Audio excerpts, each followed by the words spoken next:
Assalamualaikum warahmatullahi wabarakatuh. Alhamdulillahirabbil alamin. Assalatu wassalamu ala asrofil anbiya'i wal mursalin wa ala alihi wa sahbihi ajmain. Amma ba'd. Tujuan saya di sini yaitu untuk memenuhi tugas UTS mata kuliah Pancasila yang diampu oleh Bapak Mustahil Nasoha SHMH. Langsung saja, yaitu saya akan menyampaikan materi bab 2 dari buku fikih kebangsaan yang disusun oleh tim Basul Masail penerbit Tirboyo. Saya akan menjelaskan dari bab 2 dari buku ini, yaitu NKRI harga mati. Yang pertama yaitu tema urgensi persatuan dan bahaya perpecahan. Allah Subhanahu wa taala berfirman pada surat Al-Imran ayat 103 yang artinya, dan berpeganglah kamu semuanya kepada tali Allah dan janganlah kamu bercerai-berai. Imam Al-Baghawi dalam kitab tafsirnya menyebutkan sahabat Ibnu Mas'ud menafsiri kitab Hablullah dengan arti jamaah. Di dalam tafsir Al-Qurtubi dijelaskan. Kemudian yang kedua yaitu relasi agama dan negara. Agama dan negara merupakan dua hal yang tidak dapat dipisahkan. Keduanya saling membutuhkan pada lainnya. Agama adalah pondasi, sedangkan negara penjaganya. Agama tanpa negara tersia-sia, karena untuk menegakkan berbagai perintah, anjuran maupun menghindarkan larangannya secara optimal perlu keterlibatan negara. Sebaliknya, negara tanpa agama akan hancur, karena agama membekali pemeluknya dengan kelengkapan aturan sesuai posisi masing-masing untuk dipertanggungjawabkan di hadapan Allah SWT. Agama merupakan prinsip yang menjadi landasan bagi para pemeluknya untuk melakukan amal terbaik sesuai bidang masing-masing, termasuk para penyelenggara negara dalam menentukan kebijakan yang membawa kemaslahatan bagi warganya. Kemudian yang ketiga yaitu nasionalisme dalam pandangan Islam. Nasionalisme adalah paham kebangsaan atau persatuan bangsa dan cinta tanah air. Nasionalisme harus terpatri dalam sanubari setiap anak bangsa demi menjaga semangat mempertahankan, siap berkorban dan berjuang demi bangsa, sehingga tetap lestari dan kemajemukannya baik di bidang agama, suku dan budaya dapat dipelihara menjadi kekuatan real yang memperkokoh kedaulatannya. Dengan demikian, tercipta suasana kehidupan yang damai, saling menghormati, menghargai, melindungi, dan mengasihi. Nasionalisme juga laksana ruh yang menghidupkan identitas dan jati diri bangsa dalam kiprahnya di pentas percaturan dunia. Yang keempat yaitu bentuk negara dalam pandangan Islam. Dalam Islam tidak ada nas sharih yang mengatur bentuk negara. Sebab pembentukan negara merupakan persoalan siasat yang teknisnya disesuaikan dengan kondisi, sekira lebih mendekatkan pada kemaslahatan dan menjauhkan dari kemudaratan. Seandainya bentuk negara adalah bagian dari syariat baku, tentu secara spesifik Al-Quran sudah menentukannya. Al-Quran berbicara tentang kisah para penguasa seperti Namrud di masa Nabi Ibrahim, Fir'aun di zaman Nabi Musa, Zulkarnain, Nabi Daud yang menjadi nabi sekaligus raja, Nabi Sulaiman, Ratu Bilqis, Raja Jalut, dan Raja Talut.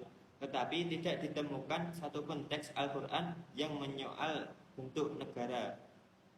Al-Quran justru lebih fokus memberikan catatannya terhadap baik buruknya perilaku para penguasa secara personal. Sebagaimana Al-Quran, teks-teks hadis pun hanya menyoal kedisiplinan pimpinan dan tata hubungan sosialnya. Suatu saat Rasulullah SAW menyebut penguasa dengan kata sultan dan pada kesempatan lainnya dengan kata imam. Semuanya semakin menegaskan persoalan bentuk negara merupakan bagian dari siasat. Yang kelima yaitu kenapa harus mempertahankan NKRI. Mempertahankan NKRI sejatinya mempertahankan eksistensi Islam. Sebab dalam konteks keindonesiaan, agama bisa tegak bila masyarakatnya bersatu damai. Tidak mungkin bersatu damai tanpa memegang teguh prinsip dasar negara yang telah disepakati seluruh warga Indonesia dengan segala kemajemukannya. Dalam Islam, menjaga persatuan bangsa merupakan perwujudan dari menjaga nikmat aman yang diberikan Allah untuk bangsa Indonesia sebagai firman Allah Subhanahu wa taala, yaitu pada surat Al-Baqarah ayat 126 yang artinya, dan ingatlah ketika Ibrahim berdoa, ya Tuhanku, jadikan negeri ini negeri yang aman sentosa dan berikanlah rezeki dari buah-buahan kepada penduduknya yang beriman di antara mereka kepada Allah dan hari kemudian.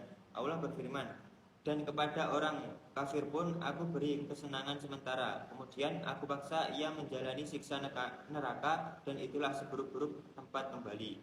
Demikian Nabi Ibrahim terlebih dahulu meminta kedamaian negeri baginya sebelum meminta nikmat-nikmat lainnya. Kemudian yang keenam, yaitu Pancasila tidak bertentangan dengan nilai-nilai Islam.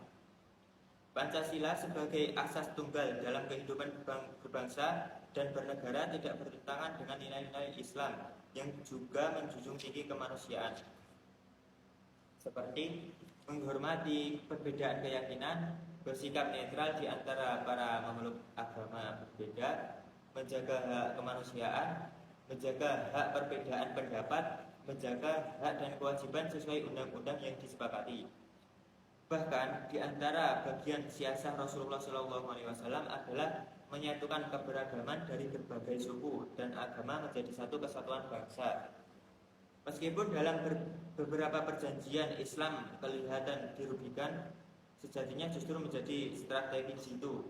Dengan kesepakatan bersama, Islam dapat melindungi segenap bangsa dan berdakwah secara santun seluas-luasnya, tanpa sibuk dengan berbagai polemik yang destruktif dan kontraproduktif. Kemudian selanjutnya yaitu materi terakhir, yaitu kenapa tidak menerapkan syariat secara kafah?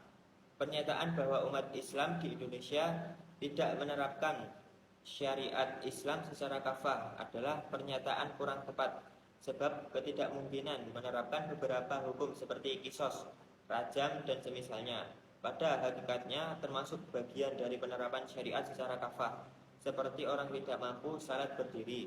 Syariat yang berlaku baginya adalah sholat dengan cara duduk, tidak perlu memaksakan berdiri. Bahkan bila hal itu memaksakan akan menimbulkan bahaya, maka haram.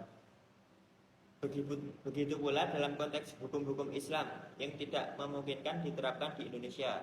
Bila dipaksakan justru menimbulkan kemungkaran yang lebih besar, maka hukum penerapannya juga haram.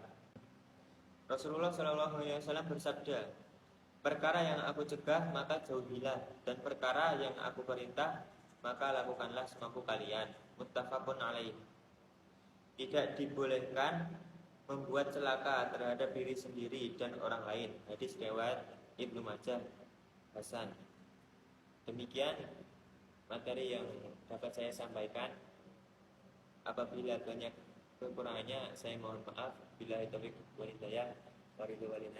Wassalamualaikum warahmatullahi wabarakatuh.